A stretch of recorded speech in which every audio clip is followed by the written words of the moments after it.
Good morning, Christy here with my best buddy for another episode of Dog Training at the Kitchen Table. So I am a part of a lot of Facebook groups, Facebook training groups, dog training groups, tons and tons and tons of them. I mean, I lose track of them sometimes. What did I comment on? Where did I see the question? Whatever. One of the questions though they see that is like a pretty consistent question that gets asked in all of the groups is, does genetics play a role in your dog's behavior? And I want to say the answer is duh. Of course it does. Nothing's worse than having your sister say, "You're acting just like mom," right? Sometimes mom comes out of me, right? Because genetics. So, you have the same mannerisms or things like that. But the question itself is wrong. I'm going to get into that. The question itself is wrong. It's a wrong question to ask, but it is asked typically because I really feel that someone's looking for validation that what their dog is doing is not their fault. That they didn't somehow create it, either by reinforcing the wrong thing or inadvertently allowing it to continue, whatever the case may be. They're trying to take blame off themselves and put blame on the dog. And even if they don't want to blame the dog necessarily, they're trying to blame the dog's genetics. And so it takes a lot of the responsibility off of them. And this is unfair and inappropriate, and it is the wrong question. So let me get into that. I have a German Shepherd. She is 6 years old. I got her when she was a year old. I am a secondhand owner. She was given to me from her previous owner. She had bit 3 people before she was a year old. So in her critical developmental stage, she had bitten 3 people. Okay. Now, I didn't get to meet her parents because I'm a secondhand owner, right? So I did get their entire lineage, and I do have pictures of them. This is her dad. She looks just like him. And this is her mom. Okay. I held on to these for sentimental value. Her dad did police work in Czechoslovakia. He was a part of tons of biting sports, and he was on a police force in Czechoslovakia.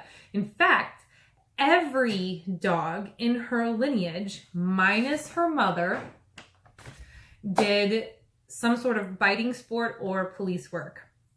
It's tracking them all the way to great-great-great-grandparents. They all did biting sports or police work. Her mom did bomb detection. No doubt she is a working dog through and through. Genetically speaking, she's a working dog. Genetically speaking, though, she wants to bite people. So we saw this. Now, what I can tell you is, and I don't want to get into her entire story because the video would be, 6 years long. But the circumstances in which she bit was nobody was directing her into a better way to handle herself. No one was teaching her impulse control. She ultimately lived at a doggy daycare, and she was just allowed to do whatever she wanted with no guidance and no direction. So for the first year of her life, in critical developmental stage, she learned to bite people. She was sort of given free rein and free will to do whatever she wanted. And genetically speaking, she wants to bite people. When she was brought home, when I took her home, she did bite me and she did bite my husband. There was some definitely relationship building that needed to take place. But we were the last 2 people she ever bit. 5 years now, she has not bitten another person. Part of this is because I've not allowed it. I've not put her into circumstances where she would feel the need to protect herself through biting. And in addition to that, I've been training her to be a better dog. Not that she wasn't great to begin with, right? But impulse control, how to handle herself. I mean, it used to be that if you even looked at her, that would set her off. Lydia, come here. I'm sure there's squirrels in the yard. Anybody's looking at. Okay. So, and lastly, I put that energy to good use. And so we did dock diving, which allowed her to retrieve something. And when she would bring it back, we would play a good rousing game of tug. And then we did Frisbee training so that she could go and bite something and use her jaws in a more appropriate fashion. So through impulse control training, some socialization work for sure, through simply not putting her into those contexts that would make her feel defensive, and through putting that energy, channeling that energy to more appropriate activities, I have a dog who does not bite. So if you're asking whether or not genetics plays a role in your dog's behavior because you're hoping that it's not your fault that they behave that way, I would have to say then you're wrong. And it is your fault. The reason that I said earlier that the question is wrong, you're asking the wrong question. Of course, genetics plays a role in your dog's behavior because we're all sort of a mix-up of our genetics, and we behave how we were raised. You know, it's this age-old question, nature versus nurture, right? So of course, nature plays a role. The right question would be, how can I channel my dog's natural instincts into a more appropriate fashion? How can I get them to exert that energy in a better way? So whether you have a dachshund, a beagle, a basset hound who's sniffing too much and they forge forward and pull on a walk because they're just so busy sniffing, how can I put that energy to good use so that my obedience might be a little bit better? Right? Whether you have a sight hound that wants to chase, or a border collie that's nipping at your kid's heels, or whatever the case might be, of course, genetics plays a role. That's why breeds have breed traits. But we don't have to accept that that's how we're going to live forever, with my cattle dog chasing my kids, and my German Shepherd biting people, and my Westie digging in the backyard. Okay?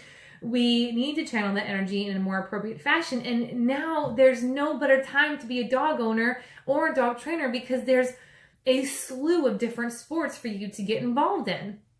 Whether it's dock diving or agility or flyball or lure coursing for those sight hounds, greyhounds, Afghans, right? There's weight pulling and karting. There's IPO. There's so much available that every breed on the planet could participate in some sort of sport that would channel their natural instinctual behaviors into a more appropriate outlet.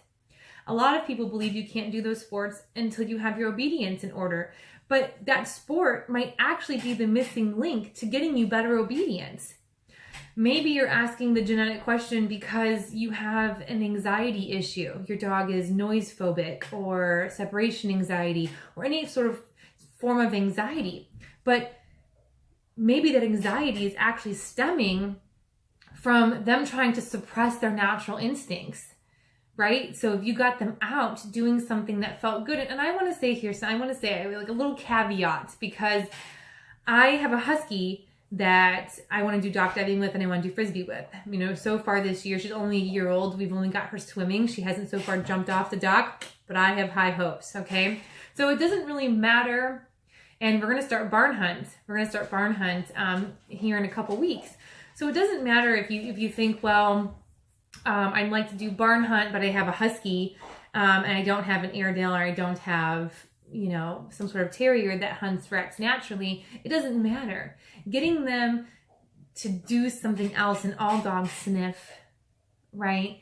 All dogs, you know, if we go back far enough to their lineage, to the wolves, are hunters.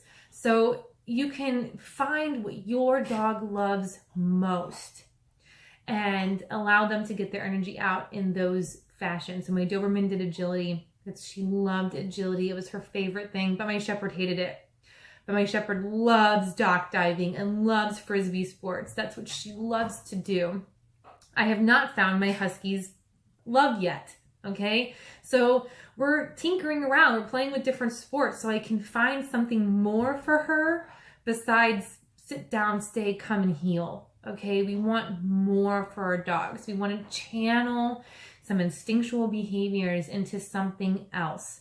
And not being able to may actually be causing your obedience to fail, and may actually be causing your dog's anxiety and or reactivity and aggression. So when it comes down to it, minus this minuscule fraction of dogs that truly have such a terrible genetic sort of overload that there's nothing you can do about it. You couldn't reinforce them out of it and you couldn't correct them out of it. Minus this fraction. If your dog is digging, tail chasing, jumping the fence, chasing the neighborhood kids, whatever it is, trying to blame it on genetics is inexcusable. And it is your fault that your dog behaves that way.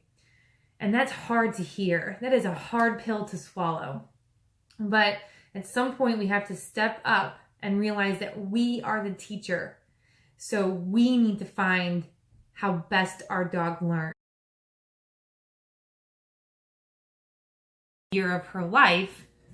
Oh, look at this cute little thing. Interrupting to mama.